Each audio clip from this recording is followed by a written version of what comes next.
सांगलीचा तिढा मला वाटत नाही तिढा आहे. महाविकास आघाडीचे उमेदवार म्हणून आम्ही डबल महाराष्ट्र केसरी कुस्ती क्षेत्रातलं एक मोठं नाव सांगलीचेच चंद्रहार पाटील यांची उमेदवारी उद्धव ठाकरे साहेबांनी जाहीर केली. जेव्हा शिवसेनेचे पक्षप्रमुख सांगलीत येऊन किंवा एखाद्या भागात जाऊन उमेदवाराची घोषणा करतात तेव्हा ही घोषणा का हवेत नसते ना.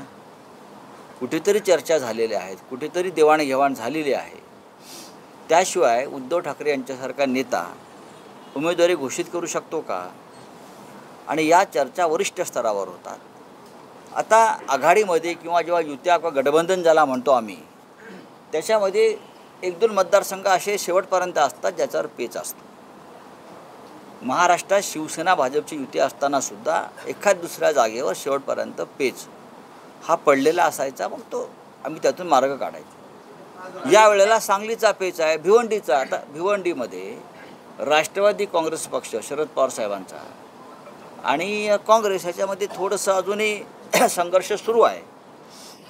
पण आम्ही शिवसेनेने स्पष्ट भूमिका मांडली आहे त्या संघर्षात की भिवंडीची जागा जिंकण्याची क्षमता ही शरद पवार यांच्या पक्षाकडे आहे, त्यांचा उमेदवार तगडा आहे. आणि सांगलीमध्ये म्हणाल तर गेल्या 2 निवडणुकांमध्ये तिथे काँग्रेसचा विजय झाला नाही किंवा काँग्रेस रिंगणात नाही. लोकांनी काँग्रेसचा पराभव केला. नक्कीच तो काँग्रेसचा परंपरागत भाग आहे. वसंतदादा पाटील असतील, त्याच्या आधी अनेक इतर नेते असतील, प्रकाश बापू पाटील असतील, प्रतीक पाटील, ही सगळी दादा घराण्यातली प्रमुख लोक हे तिथे निवडणुका लढले, जिंकले.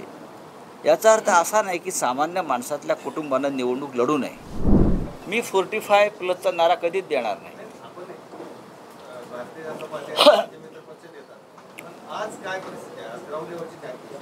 ग्राउंड लेवलची परिस्थिती आम्ही हवेत बोलणार नाही. महाविकास आघाडी 35+ जागा जिंकेल, बरं का. हे आमचं मिशन आहे, कमिशन आहे नाही. लोकांनी ठरवलं आहे आम्ही किमान 35 जागा जिंकू या महाराष्ट्र राज्यामध्ये. आणि देशामध्ये नरेंद्र मोदी 200 पार करत नाहीत. या देशामध्ये नरेंद्र मोदी जे 400 पारचा नारा देत आहेत त्यांनी 200 पार करून दाखवावं. उत्तरेत त्यांना 200 जागा मिळू द्या, तेवढ्यात त्यांच्या राहतील. काय उत्तरे काय त्यांना आंदोलन दिलं आहे का? अजिबात नाही. मला सगळी गणितं माहिती आहेत आणि भारतीय जनता पक्षापेक्षा जास्त माहिती आणि पक्की माहिती माझ्याकडे आहे. ग्राउंड रिपोर्ट माझ्याकडे आहे. हा 2014 आणि 19चा फसवाफसवीचा काळ संपलेला आहे. तसं नसतं. त्यांना एवढी खात्री असती तर जे रोज जे त्यांचे दरोडे पडत आहेत ना ED CBIचे, ते दरोडे त्यांनी टाकले नसते. या मुख्यमंत्र्याला अटक कर, त्या मुख्यमंत्र्याला अटक कर, ह्याच्यावरती दहशतीनं ED CBIनं लोकांना पळवून द्या, हे त्यांना करण्याची वेळ आली नसती जर त्यांना खरोखर 200 जागा उत्तरेत मिळाल्या असत्या तर.